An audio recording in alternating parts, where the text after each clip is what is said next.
प्रेम जी के बचपन के दोस्त कुछ दिनों पहले अपनी पत्नी के साथ घूमने के लिए गए हुए थे। उन्होंने वही पिक्चर फेसबुक पर डाली हुई थी। प्रेम जी भी वही पिक्चर देख रहे थे कि तभी उनकी पत्नी शोभा जी उनके लिए चाय लेकर आती। तभी प्रेम जी कहते, देखो तो कुसार को अभी अपनी पत्नी के साथ घूम कर आ रहा है। दोनों साथ में कितने अच्छे रख रहे हैं। सोच रहा हूँ कि हम भी कहीं घूमने चलें। शोभा जी ने कहा, चलेंगे, लेकिन पहले आप पूरी तरह स्वस्थ हो जाइए। अरे मुझे क्या हुआ है, वह डॉक्टर तो फालतू में कहता रहता है। प्रेम जी कहते और फिर वह फेसबुक चलाते तो देखते कि उनके बेटे ने भी एक फ़ोटो डाली हुई है, जिसे देखकर वह आश्चर्य में पड़ जाते हैं और कहते हैं, क्या? तब शोभा जी ने कहा, क्या हुआ जी, ऐसा क्या देख लिया? तो प्रेम जी कहते, अरे मैं दाता बन गया और तुम दाती बन गई। देखो तो पवन ने फ़ोटो डाली है, फेसबुक पर लिखा है, आज से मेरी ज़िंदगी बदल गई। मेरी ज़िंदगी में एक नया सदस्य जुड़ गया और मैं पापा बन गया। देखो। तभी शोभा जी फ़ोटो देखती हैं और कहती, कितना प्यारा दिख रहा है हमारा पोता, बिल्कुल पवन की तरह। यह सुन प्रेम जी ने कहा, हाँ यह तो बिल्कुल पवन की तरह है और पवन मुझ पर गया है तो यह तो मेरा जैसा दिख रहा है ना। यह कहते वही दोनों जोर से हंसने लगते। तभी वहाँ प्रेम जी के बचपन के दोस्त कुशल और उनकी पत्नी भी आती और प्रेम जी और उनकी पत्नी को जोर से हंसता हुआ देख कहते, क्या हुआ प्रेम और भाभी जी, आप दोनों इतना क्यों मुस्कुरा रहे हैं? आखिर कोई खुशी की बात है तो हमें भी बता दीजिए, हम भी हंस लेंगे। क्यों श्रीमती जी? कुशल जी ने अपनी पत्नी रेखा जी से कहा। तभी शोभा जी कहती, खुशी की बात तो है भाई साहब, हम दादा दादी बन गए। अच्छा, यह तो बहुत बड़ी खुशी की बात है। कुशल जी कहते हैं, तो कब जा रहे हो पोते को देखने के लिए? बेटे ने रिजर्वेशन तो करवा दिया होगा ना। यह सुन प्रेम जी और शोभा जी दोनों के चेहरे उदास हो जाते, जिसे देख कर कुशल जी बात को परतते हुए कहा, अरे मैं भी मूर्ख हूँ, तुझे तो डॉक्टर ने सफ़र करने से मना है ना, तो तू थोड़ी ना जा पाएगा। और भाभी जी तुझे तो छोड़कर जाएंगी नहीं। वैसे भाभी जी, इतनी बड़ी खुशखबरी है तो आप मीठा नहीं खिलाएंगी? कुशल जी ने कहा। तभी शोभा जी कहती, हाँ भाई साहब अभी लेकर आई। उनके साथ रेखा जी भी रसोई घर में चली जाती। प्रेम जी का उदास चेहरा देखकर कुशल जी पूछते, क्या हुआ, इतना उदास क्यों हो? बेटे ने आने से मना कर दिया क्या? तब प्रेम जी ने कहा, आने से मना कर दिया उसने तो हमें फ़ोन कर कर भी नहीं बताया कि वह पापा बन गया है। अभी अभी फेसबुक पर फ़ोटो देखी तब जाकर मुझे पता चला। क्या हमें बताना उसका कर्तव्य नहीं था? तभी वहाँ शोभा जी आकर कहती, हो सकता है भूल गया हो या इतना व्यस्त हो कि समय ही नहीं मिला। वैसे भी वह वहाँ अकेला है और सारा काम उस अकेले को ही तो करना पड़ रहा है ना। सोच रहा होगा फ्री होकर आराम से बात करेगा और वही नहीं जानता क्या कि आपका स्वास्थ्य खराब है, इसलिए हमें परेशान करना नहीं चाहता होगा। तभी प्रेम जी ने कहा, तुम शायद ठीक कह रही हो, लेकिन मैं इतना भी बीमार नहीं कि अपने पोते को देखने ना जा सकूं और 2 घंटे का सफ़र तो मैं आराम से कर सकता हूं। कल ही हम अपने पोते को देखने के लिए जाते हैं। अभी मैं रिजर्वेशन कर लेता हूँ। हाँ भाई साहब, यह सही होगा, रेखा जी ने कहा। तभी कुशल जी कहते, पर क्या? प्रेम जी ने पूछा। कुशल जी बात को परतते हुए कहते, पर तू अपना ख्याल रखना और किसी भी चीज़ की ज़रूरत हो तो मुझे फ़ोन ज़रूर करना। ठीक है, प्रेम जी ने कहा। तब कुशल जी कहते, तो ठीक है, आप दोनों जाने की तैयारी कीजिए और हम दोनों अपने घर जाते हैं। कहते हुए वही रेखा जी के साथ वहाँ से बाहर आ जाते और कहते, ना जाने क्यों मन कह रहा है कि मेरे दोस्त को वहाँ नहीं जाना चाहिए और मैं उसे मना भी कैसे कर दूँ। अपने पोते को देखने का मन तो उसका होगा ही।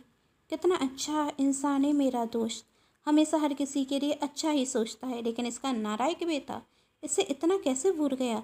जानती हो ना रेखा कि जब मेरे दोस्त का बेटा पवन 5 वर्ष का था और वह अचानक से बीमार हो गया, डॉक्टरों ने तो मना ही कर दिया था, लेकिन मेरे दोस्त और भाभी जी ने उम्मीद नहीं छोड़ी। हर मंदिर, हर दरवाजे पर उन्होंने अपनी झोली फहराई और अपने बेटे की ज़िंदगी मांगी। एक से एक डॉक्टरों को दिखाया, जब जाकर पवन आज इस दुनिया में है। लेकिन आज उसका पिता बीमार है तो वह अपनी पत्नी के साथ दूसरे शहर में रहने लगा। क्यों? क्योंकि उसकी पत्नी अपने सास ससुर के साथ नहीं रह सकती, क्योंकि उसे पसंद नहीं था कि उसकी सास सुबह से उठकर पूजा पाठ करने लगती है। ससुर जी फ़ोन पर बातें करते थे तो भी उसे तकलीफ होती थी, यहाँ तक कि उसे तो अपने सास ससुर का रहन सहन, खाना पीना कुछ भी पसंद नहीं आता था। इसलिए पवन की पत्नी रीता ने अलग रहने का निर्णय लिया और पवन ने भी उसका साथ दे दिया। उस दिन सुबह भाभी ने कितना कहा था पवन और रीता से कि घर छोड़कर मत जाओ, बहू गर्भवती है, ऐसी हालत में कोई तो होना चाहिए उसके पास जो उसका ख्याल रख सके। गुस्से में घर छोड़कर मत जा बेटा, छोटी मोटी बातें तो हर घर में होती रहती हैं। लेकिन पवन और रीता ने एक नहीं सुनी उनकी और घर को छोड़कर चले गए। पवन ने तो यह भी नहीं सोचा कि उसके पिता का स्वास्थ्य भी ठीक नहीं है, उन्हें उनकी ज़रूरत है। 6 महीने होने जा रहे हैं रेखा इस बात को, और इन 6 महीने में मुश्किल से 6 बार भी पवन ने अपने पिता को फ़ोन नहीं किया होगा। और आज जब वह पापा बन गया तो भी उन्हें भूल गया। यह भी नहीं सोचा कि अपने माँ बाप को इतनी बड़ी खुशखबरी सुना दूँ। कभी कभी तो विश्वास नहीं होता रेखा कि यह वही पवन है जो अपने पापा से हर छोटी से छोटी बात करता था, जिसे पापा को देखे बिना नींद नहीं आती थी। यदि भाभी जी 2 दिन को भी पवन को लेकर मायके रहती थी तो हल्ला मचा देता था कि मुझे तो पापा के पास जाना है। जो अपने पापा के बिना 2 दिन नहीं रह सका, आज वह अपने पापा को इतना कैसे भूल गया। रेखा जानती हो ना, कभी कभी तो हम भी कहते थे कि अब तू बड़ा हो चुका है, इतना पापा पापा मत किया कर। लेकिन वह क्या कहता था, मैं चाहे जितना बड़ा हो जाऊं, लेकिन मैं रहूँगा तो अपने पापा का छोटा सा बेटा ही। पर वही बेटा इतना क्यों बदल गया रेखा? क्या एक पत्नी के आने से इतना बदलाव हो जाता है? जब अपना ही सिक्का खोता हो तो दूसरे को दोष देने का क्या फ़ायदा?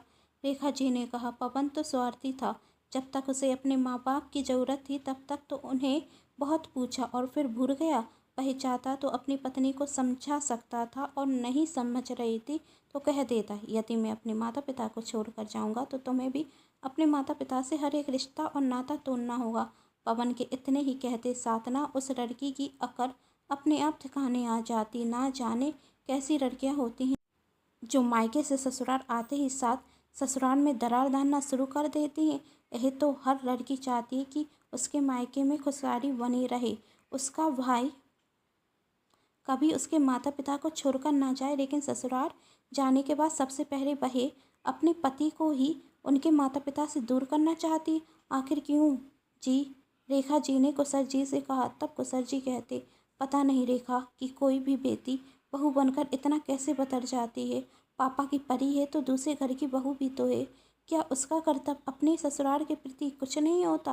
कुसर जी और रेखा जी वहाँ से अपने घर आते और घर आते ही साथ अपनी बेटी से कहते, बेटी एक बात कर तुम हमसे। उनकी बेटी परी ने कहा, क्या हुआ पापा मम्मी, अचानक से आप मुझसे क्या मांगना चाहते हैं?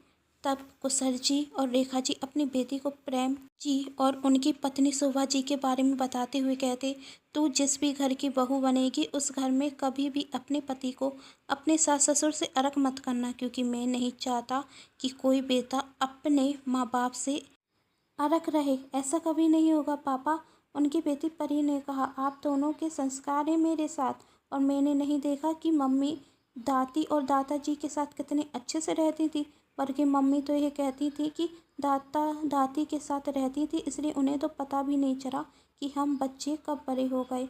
मेरी मम्मी तो उन बहुओं में से हैं जो अपनी सास के मरने पर खूब रोईं। दूसरे दिन प्रेम जी और उनकी पत्नी शोभा जी ट्रेन में बैठकर अपने बेटे बहू और पोते से मिलने के लिए निकल जाते। शोभा जी प्रेम जी से कह रही थी, पोते को देखने के लिए तो मैं बहुत उतावली हो रही हूँ। प्रेम जी ने कहा, यही हालत तो मेरी है। बातें करते करते स्टेशन आ जाता। स्टेशन से वह अपने बेटे के घर पहुँच जाते।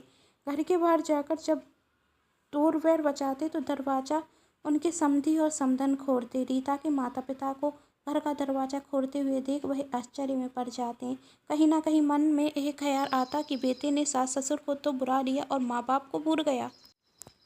फिर सोचते शायद यह भी हमारी तरफ हो तो देखकर आए हूँ। आखिर नाती को देखने का मन तो इनका भी हुआ होगा। वही उनसे नमस्ते करते और रीता के माता पिता मन में सोच रहे थे, यह कहाँ से आ गए, इन्हें किसने बुलाया। तभी वहाँ पवन आते हुए रीता के माता पिता से कहता, कौन है? मम्मी जी, पापा जी। और वही अपने माता पिता को देखकर हैरान हो जाता और उसके मुंह से निकलता, माँ पापा आप? क्यों बेटा, हमें देखकर इतने आश्चर्य में क्यों पड़ गए? प्रेम जी ने कहा, अरे नहीं पापा, वही अचानक से देखा तो हैरान रह गया और उन्हें अंदर आने के लिए कहकर वहाँ से चला जाता। शोभा जी कहने ही वाली थी कि बेटा ये बैग तुम अंदर रख दो, बहुत भारी है, लेकिन पवन के पास इतना सुनने के लिए भी समय कहाँ था। दोनों ही बैग को उठाते और अंदर लेकर आ जाते।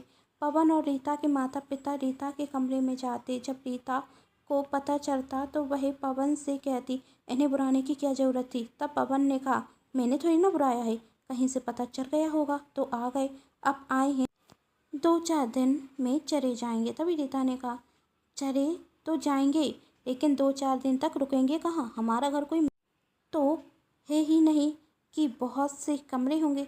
तुम चिंता मत करो, मैं देख लेता हूँ, पवन कहता। तभी रीता ने कहा, जो करना है सो करो, लेकिन मेरा कमरा और मेरे मम्मी पापा का कमरा तो उन्हें नहीं मिलेगा। एक काम करो, तुम सीढ़ियों के नीचे जो छोटा कमरा है उसे साफ करा कर उन्हें दे दो। रीता कहती, पर वह तो बहुत छोटा है। तब रीता ने कहा, तो कौन सा वह बसने के लिए आए हैं? 2-4 दिन की बात है, छोटे कमरे में रह लेंगे, ठीक है, पवन ने कहा। पवन घर की मेत से कहता कि वह सीढ़ियों वाला कमरा साफ कर दो। तब मेत ने कहा, वह कमरा तो बहुत गंदा है, उसे साफ करने के लिए अलग से पैसे लूँगी। पवन कहता, ठीक है। तभी प्रेम जी और शोभा जी पवन से कहते, बेटा हम तो अपने पोते को देखने के लिए आए हैं, तो पोते को भी लेकर आओ। तभी शोभा जी ने कहा, मैं बहू के पास जाती हूँ, पोते को लेकर आती हूँ। कहते हुए शोभा जी अपनी बहू के कमरे में चली जाती और अपने पोते को उठाने रखती। तभी रीता कहती, मम्मी जी बुरा मत मानना, लेकिन आप सफ़र से आई हैं तो रोहन को बात में देख लेना, कहीं मेरे बेटे को कोई इन्फेक्शन हो गया तो। तब रीता जी ने कहा, बेटा मैं हाथ मुँह धोकर आई हूँ। शोभा जी अपने पोते को लेकर वहाँ चली जाती और प्रेम जी अपने पोते को देखकर बहुत खुश होते। दोनों ही उसे खिलाने रखते कि इतने में उनका पोता रोने लगता। तभी रीता की माँ बाप आकर कहते, जब बच्चे को संभालना नहीं आता तो लेकर आने की क्या ज़रूरत थी, राव मैं चुप करा देती हूँ, और उनकी गोद से उनके पोते को ले लेती। प्रेम जी और शोभा जी ने तो जी भरकर अभी अपने पोते को देखा ही नहीं था। तभी शोभा जी कहती, छोटा है ना, इसलिए माँ के बिना ज़्यादा समय नहीं रह सकता, भूख लगी होगी, बहू दूध पिला देगी तो शांत हो जाएगा, तब तक हम अपने कमरे में जाते हैं, आप भी आराम कर लीजिए। जब शोभा जी और प्रेम जी कमरे में जाते तो देखते कि कमरा बहुत छोटा है, एक छोटा सा कमरा और उसमें एक छोटा सा पलंग। कमरे में अंधेरा भी बहुत था और बदबू भी आ रही थी। तभी शोभा जी ने अपने बेटे से कहा, बेटा ये कमरा तो बहुत छोटा है और अंधेरा भी है।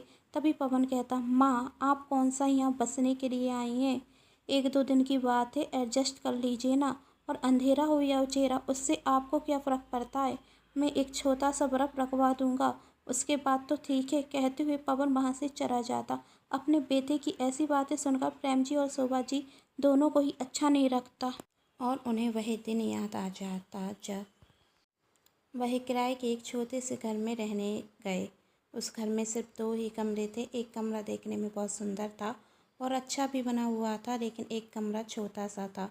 घर में जाते ही साथ पवन ने कह दिया था कि मैं तो बड़े वाले कमरे में रहूँगा, मुझे पढ़ाई भी करनी पड़ती है, तो मम्मी पापा मुझे प्लीज़ इसी में रहने दीजिए। यह बात सुन प्रेम जी और शोभा जी कहते, अरे बेटा यह भी कोई कहने वाली बात है, हमने तो घर लेने के पहले ही सोच लिया था कि तुम इसी कमरे में रहोगे और हमें क्या करना है, हम तो छोटे कमरे में रह लेंगे। जिस बेटे को उन्होंने घर का सबसे सुंदर कमरा दिया था, आज उसी बेटे ने उन्हें घर का सबसे बेकार कमरा रहने के लिए दिया, वह भी सिर्फ 1-2 दिन के लिए। बेटे की बात को उन्होंने फिर अनसुना किया और उस कमरे में चले गए। रात के 12 ही बजे थे कि अचानक से रीता के चिल्लाने की आवाज़ आती। रीता की आवाज़ सुनकर रीता के माता पिता और पवन के माता पिता कमरे में जाते। तभी पवन की माँ शोभा जी कहती, बेटा क्या हुआ, बहू क्यों चिल्ला रही है? तभी पवन ने कहा, यह तो आपको ही पता होना चाहिए, रीता ने आपसे कहा था ना कि आप सफ़र से आई हैं, अभी मेरे बेटे को मत लीजिए। देखिए, आपके छूने से वही बीमार हो गया, अब तो हद ही पार हो गया। तब शोभा जी ने कहा, बेटा छोटा बच्चा है, छोटे बच्चे जल्दी बीमार हो जाते हैं, डॉक्टर को दिखा लो, वह ठीक हो जाएगा। तभी पवन कहता, अपनी गलती छुपाने की कोशिश मत कीजिए माँ, यह सिर्फ आपके और पापा की वजह से बीमार हुआ है। तभी प्रेम जी ने कहा, बेटा क्या बकवास कर रहे हो तुम? जिस माँ ने तुम्हें पाल पोस कर इतना बड़ा किया, आज तुम उस पर आरोप लगा रहे हो। अरे यहाँ पर तो हम अपने पोते से मिलने के लिए आए थे, तुम्हारी हर गलती को हम माफ़ करते गए, लेकिन तुम हमें यहाँ पर अपमान कर रहे हो। क्या तुम में अब थोड़ी भी शर्म बाकी नहीं है? तभी रीता ने कहा, शर्म यदि आप में होती तो अभी तक यहाँ खड़े ना होते। तभी प्रेम जी ने कहा, बहू शर्म किसे कहते हैं तुम जानती भी हो? यदि तुम में शर्म होती तो अपने ससुर से इस तरह बात ना करती, लेकिन मैं भी तुमसे उम्मीद कैसे कर सकता हूँ? शर्म नाम की चीज़ तो तुम्हारे माता पिता में भी नहीं है, जो बेटी के घर में धेरा लेकर बैठे हुए हैं, 1 महीने से घर में रुके हुए हैं। तभी रीता ने कहा, वह मेरे माता पिता हैं और वह अपनी बेटी के घर में रुके हुए हैं, उसमें उन्हें किस बात की शर्म? और वह सिर्फ मेरे कहने पर यहाँ पर आए हैं। मैं तो गर्भवती थी, आप दोनों को तो मेरी चिंता थी नहीं, तो मुझे किसी को तो बुलाना था ना अपनी देखभाल करने के लिए, और इस हालत में अपने घर के काम कैसे करती? इसलिए मेरे माता पिता मेरी मदद करने के लिए आए हैं। यह सब बातें घर का नौकर भी सुन रहा था। अब तो हद पार हो रही थी, नौकर से भी रहा नहीं गया और उसने कह दिया, मैम साहब बुरा मत मानना, लेकिन आपके माता पिता यहाँ पर आपकी कोई मदद तो कर नहीं रहे, लेकिन पैसे ज़रूर उड़ा रहे हैं। घर का एक क्या काम करते? घर के तो सारे काम करने के लिए आपने नौकर लगा कर रखे हैं। तभी रीता ने गुस्से में कहा, नौकर हो नौकर की तरह रहो, वरना नौकरी से निकाल दूंगी। तभी नौकर ने कह दिया, जो बेटा और बहू अपने माँ बाप सास ससुर की इज्जत ना कर सकें, उस घर में तो मैं भी काम करना ना चाहूँ। आपने तो अपने सास ससुर को खबर तक नहीं दी माँ बनने की, लेकिन वह फिर भी अपने पोते को देखने के लिए चले आए। तभी पवन ने कहा, देखिए पापा, मैं नहीं चाहता कि घर में लड़ाई झगड़ा हो। अभी अभी मेरा बेटा इस दुनिया में आया है, मैं उसे यही सब दिखाना नहीं चाहता। 2 दिन बाद मैं रिजर्वेशन करा देता हूँ, आप चले जाना। तभी प्रेम जी ने कहा, 2 दिन? अब मैं इस घर में 2 मिनट भी नहीं रुकूंगा। और वही अपना बैग लेते और अपनी पत्नी के साथ वहाँ से चले जाते। घर का नौकर बाहर आकर कहता कि आप कहाँ जाएंगे, अभी तो रात के 12 बजे हुए हैं। तभी प्रेम जी ने कहा, हम स्टेशन चले जाएंगे, जो ट्रेन मिलेगी उससे घर पहुंच जाएंगे। तब घर के नौकर ने कहा, चलिए मैं आपको छोड़ देता हूं, उसकी कोई ज़रूरत नहीं। प्रेम जी ने कहा। तब घर के नौकर ने कहा, आपका बेटा एक बेटा होने का फ़र्ज भले ही ना निभाए, लेकिन मैं तो इंसान होने का फ़र्ज निभाऊंगा, जिसके लिए आप मुझे मना नहीं कर सकते। तभी शोभा जी ने कहा, हमारे साथ जाओगे तो तुम्हारी नौकरी भी जा सकती है। नौकर ने कहा, माँ जी ऊपर वाला है, वह सब देखता है, अच्छे के साथ अच्छा और बुरे के साथ बुरा ही करता है, और जब मैं कुछ अच्छा कर रहा हूँ तो मुझे किसी का क्या डर, और वैसे भी मुझे तो किसी के घर में भी जाकर काम करना है, तो एक अच्छे घर में जाकर काम करूँगा तो मुझे भी अच्छा लगेगा। आप मेरी नौकरी की चिंता मत कीजिए, मुझे नौकरी कहीं और मिल जाएगी। घर का नौकर एक टैक्सी बुलाता और उन्हें स्टेशन छोड़ने जाता, और सुबह जब 5 बजे ट्रेन आती तो उसमें बिठाकर वह अपने घर वापस आ जाता। उसे तो कहीं और नौकरी मिल जाती, लेकिन रीता और पवन को नए नौकर नहीं मिलते। 2 दिन घर के काम करते करते रीता की माँ भी थक चुकी थी और पिता की भी हालत ख़राब हो चुकी थी, इसलिए वह कहते, बेटी बहुत रुक तेरे घर पर, अब मेरी बहू भी मुझे बुला रही है तो मैं वहीं जाती हूँ। आखिर माँ बाप तो अपने बेटे बहू के ही घर पर अच्छे रखते हैं, बेटियों के घर नहीं। यह सुन रीता ने कहा, मम्मी पापा, मुसीबत के वक्त आपने भी रंग दिखा दिया ना, मुझे आपकी ज़रूरत है और आप जा रहे हैं। रीता के माता पिता कोई जवाब नहीं देते और वहाँ से चले जाते। प्रेम जी और शोभा जी घर पहुँच जाते तो कुशल जी और रेखा जी उनसे मिलने के लिए आते और कहते, क्या हुआ वहाँ? प्रेम जी ने कहा, वही जिसका तुझे डर था, और तू तो रोकना भी चाहता था, लेकिन हम अपने मन को नहीं संभाल सके और बेइज्जत होने के लिए वहाँ चले ही गए। लेकिन अब सोच रहा हूँ उस घर में अब कभी नहीं जाऊँगा। अरे अभी ज़िंदगी बाकी है, दुखी होकर नहीं खुश होकर जिएंगे। यह हुई ना बात, कुशल जी ने कहा। प्रेम जी पेंटिंग बहुत अच्छी कर लेते थे और उन्होंने अपना पुराना शौक़ जाहिर किया। शोभा जी को खाना बनाने का शौक़ था। उन्होंने बच्चों को खाना बनाना सिखाना शुरू कर दिया और अपनी ज़िंदगी एक नए तरीके से जीने लगे। इसी तरह 5 वर्ष निकल गए। इन 5 वर्ष में पवन और रीता ने प्रेम जी और शोभा जी को एक बार भी फ़ोन नहीं किया। एक दिन अचानक से रीता का बेटा बीमार हो जाता। 1 महीने से डॉक्टरों के चक्कर काट रहे थे, लेकिन उसकी हालत में कोई सुधार नहीं आता। तभी कोई कहता कि डॉक्टर अशोक को दिखाओ, वही शायद तुम्हारे बेटे का अच्छे से इलाज कर दें। डॉक्टर अशोक का नाम सुनते ही पवन को याद आता कि वही तो पापा के बहुत अच्छे दोस्त हैं। तब रीता ने कहा, देर किस बात की, तुम अपने पापा से बात करो। तब पवन ने कहा, क्या अब वही हमारी मदद करेंगे? तुम्हें याद है ना उस दिन क्या हुआ था? तब रीता ने कहा, सारी गलती तुम्हारी थी, तुम्हें तो कम से कम अपने पापा का पक्ष लेना चाहिए था। पवन गुस्से में कहता, मेरी गलती? तुम ही तो मेरे माता पिता को कभी पसंद नहीं करती थी। दोनों में लड़ाई झगड़ा शुरू हो जाता। फिर रीता कहती, जो हो गया सो हो गया, आखिरकार हमारा बेटा रोहन भी तो उनका पोता है ना, अपने पोते के लिए इतना तो करेंगे ही। पवन अपने पापा को फ़ोन लगाता, लेकिन फ़ोन लग नहीं रहा था क्योंकि नंबर बदल चुका था। पवन ने कहा, यह नंबर तो लग ही नहीं रहा है। तभी रीता कहती, किसी और को फ़ोन लगाओ जो तुम्हारे पापा से बात करा सके। पवन कहता, कुशल अंकल को फ़ोन लगा दूँ। पवन कुशल अंकल को फ़ोन लगाता तो सारी बात बता देता। तभी कुशल जी कहते, वाह बेटा, आज भी अपने पापा को याद किया। तो ज़रूरत हुई उस वक्त, अब क्यों इतने तड़प रहे हो अपने बेटे की बीमारी से? तभी पवन ने कहा, अंकल पुरानी बातें याद मत कीजिए, मेरे बेटे की हालत बहुत ख़राब है। यदि उसे कुछ हो गया तो मैं उसे हमेशा के लिए खो दूँगा। तभी कुशल जी ने कहा, बेटा अभी खोगे तो ज़्यादा दुख नहीं होगा, लेकिन जब बुढ़ापे में वही तुम्हें छोड़कर चला जाएगा, तुम्हें धक्के मारकर घर से निकालेगा तो ज़्यादा दुख होगा। अंकल कैसी बातें कर रहे हैं? पवन ने चिल्लाकर कहा, यहाँ मेरा बेटा बीमार है और आप मुझे ज्ञान दे रहे हैं। कुशल जी तो पवन से बहुत कुछ कहना चाहते थे, लेकिन उसके बेटे के लिए वह प्रेम जी से बात करा देते। प्रेम जी अपने मित्र अशोक से कहते और पवन के बेटे रोहन को देखने के लिए तैयार हो जाते। डॉक्टर अशोक रोहन का चेकअप करते और रोहन कुछ समय बाद पहले की तरह स्वस्थ हो जाता।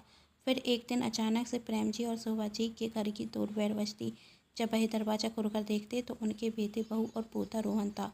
अपने बेटे बहू को देखकर वह हैरान थे। पवन ने कहा, माँ पापा क्या हम अंदर आ सकते हैं? प्रेम जी कुछ भी कहे बिना वहाँ से चले जाते। शोभा जी उन्हें अंदर आने के लिए कहती। तभी पवन अपने पिता के पैरों में गिर कर उनसे माफ़ी मांगते हुए कहता, पापा मेरा बेटा 1 महीने को बीमार हो गया, मैं तड़प उठा, डर लगने लगा कहीं उसे कुछ हो ना जाए, लेकिन मैंने तो आपको कितना दुख दर्द दिया। आपने हमारी हर एक खुशी पूरी की, लेकिन मैंने आपको छोड़ दिया। आज भी मुझ पर जब मुसीबत आई तो आपने ही मेरा साथ दिया, लेकिन मैंने आपका साथ कब का छोड़ दिया था।